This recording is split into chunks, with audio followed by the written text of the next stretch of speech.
Hey guys, just 2 seconds here. We'll get going. I think we're putting out now, so we're going to go ahead and get started. I'm Mike Avery with the Virginia Saltwater Sport Fishing Association. Just a quick word about Visa. First of all, I apologize for being late. This stupid computer, all these settings on here. Apparently, the thing that puts us out has a separate time setting than YouTube has, and so now the events seem to be a little bit misaligned on when we're putting out. So I think we're putting out now. Let me just check one thing real quick. Are you putting out over there? I don't see anything yet on my phone, but your computer says you're putting out. Okay, so I'm Mike Avery with Virginia Saltwater Sport Fishing Association.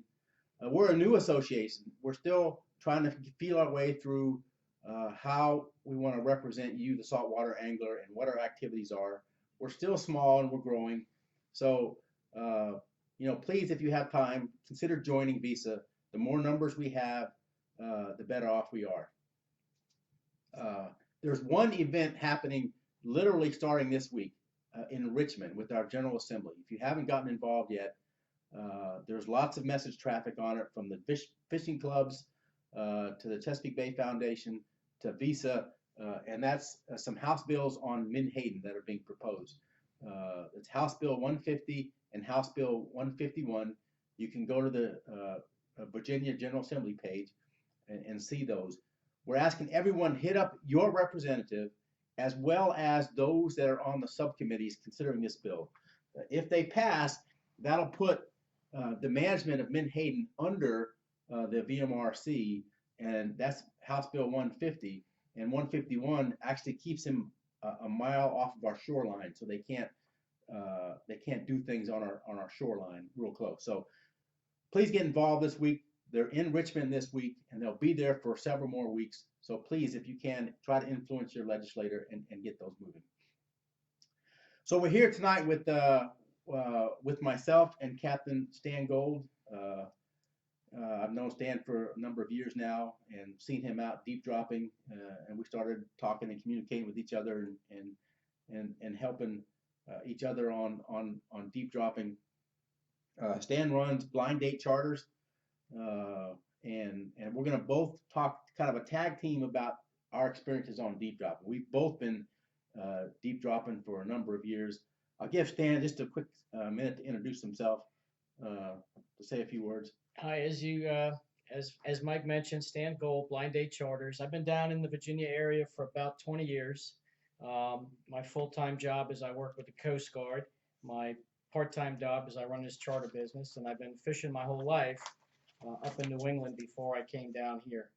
So one of the things that I really enjoy doing is the deep dropping. I started off wreck fishing on some of the near shore wrecks, got a better boat, went a little farther out, and found that I really like doing the deep drop fishing, and then I like taking charters out to do the deep drop fishing. So it's a great fishery that we have here, and with some good work with management, we'll keep it a great fishery. Okay, so we're going to talk a little bit about general information about deep dropping, and then we're going to talk about some specific information about the fisheries. One of the reasons I love deep dropping is you can fish for these kind of fish all year round. You don't have to, it's not just a summery fishery. You can fish with them in the wintertime. These fish really don't migrate. They may move around some out there, but when they find a piece of bottom they like out there, for the exception of the sea bass, they move in and out more rapidly. But the other fish, they find a place and they hang out.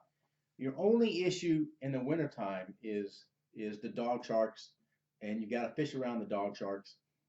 And the dog sharks are probably showing up about now. They're probably late in coming because of our warm winter we've had so far, but they're going to show up. But my experience has been you can still catch plenty of meat fish around the dog sharks. You'll find a pocket of dog sharks, then you'll find a pocket of meat fish. Then you find a pocket of dog sharks, then you find a pocket of meat fish. So you just have to do shorter, smaller drifts. Just try to stay on the meat fish. You're still going to catch some dogfish, but when there's nothing else biting in the wintertime, it's still a great fishery. Um, um, And I there's haven't. nothing wrong with eating a dogfish. I know a lot of people, we consider them a trash fish, but the spiny dogfish and the smooth dogfish, it's some good eating if you've never tried it. And some of you are out there laughing at me, but try it before you laugh. So deep dropping for me so far has primarily been during the day.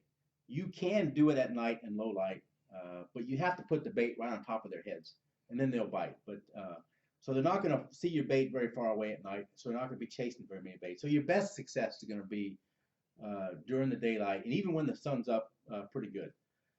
I like a light south wind as opposed to a north wind because the prevailing